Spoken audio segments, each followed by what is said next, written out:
أعوذ بالله من الشيطان الرجيم. بسم الله الرحمن الرحيم. وقالت اليهود ليست النصارى على شيء وقالت النصارى ليست اليهود على شيء وهم يتلون الكتاب كذلك قال الذين لا يعلمون مثل قولهم فالله يحكم بينهم يوم القيامة فيما كانوا فيه يختلفون ومن أظلم ممن منع مساجد الله أن يذكر فيها اسمه وسعى في خرابها أولئك ما كان لهم أن يدخلوها إلا خائفين لهم في الدنيا خزي ولهم في الآخرة عذاب عظيم ولله المشرق والمغرب فأينما تولوا فثم وجه الله إن الله واسع عليم.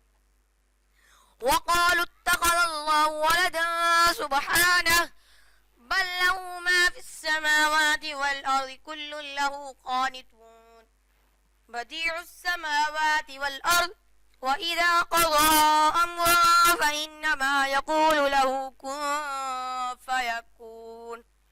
وقال الذين لا يعلمون لولا يكلمنا الله أو تأتينا آية كذلك قال الذين من قبلهم مثل قولهم تشابهت قلوبهم قد بينا الآيات لقوم يوقنون إنا أرسلناك بالحق بشيرا ونذيرا ولا تسأل عن أصحاب الجحيم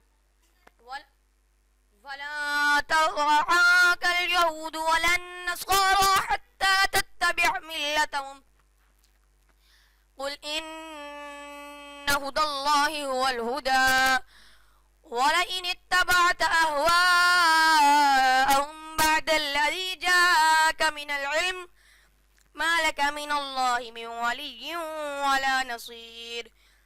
الذين آتيناهم الكتاب يتلونه حق تلاوته أولئك يؤمنون به ومن يكفر بها فأولئك هم الخاسرون.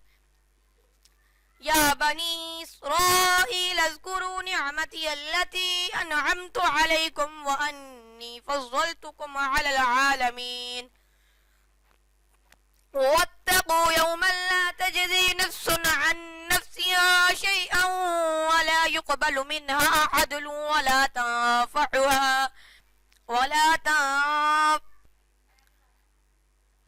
واتقوا يوما لا تجزي نفس عن نفسها شيئا ولا يقبل منها عدل ولا تنفعها شفاعة ولا هم ينصرون. وإذ ابتلى إبراهيم ربه بكلمات فأتمهن قال إني جاعلك للناس إماما قال ومن ذريتي قال لا ينال عهد الظالمين. وإذ جعلنا البيت مثابة للناس وأمنا واتخذوا من مقام إبراهيم مصلى وعهدنا إلى إبراهيم وإسماعيل أن طهرا بيتي للطائفين والعاكفين والركع السجود. وإذ قال إبراهيم رب اجعل هذا بلدا آمنا وارزق أهله من الثمرات من آمن منهم بالله واليوم الآخر قال ومن كفر فأمتعه قليلا ثم أضطره إلى عذاب النار وبئس المصير.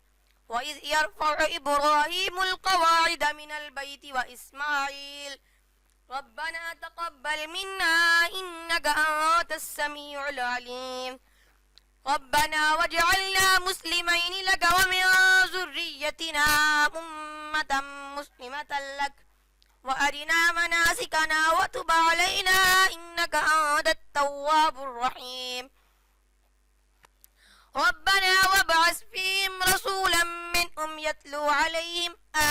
ذلك ويعلمهم الكتاب والحكمة ويزكيهم إنك أنت العزيز الحكيم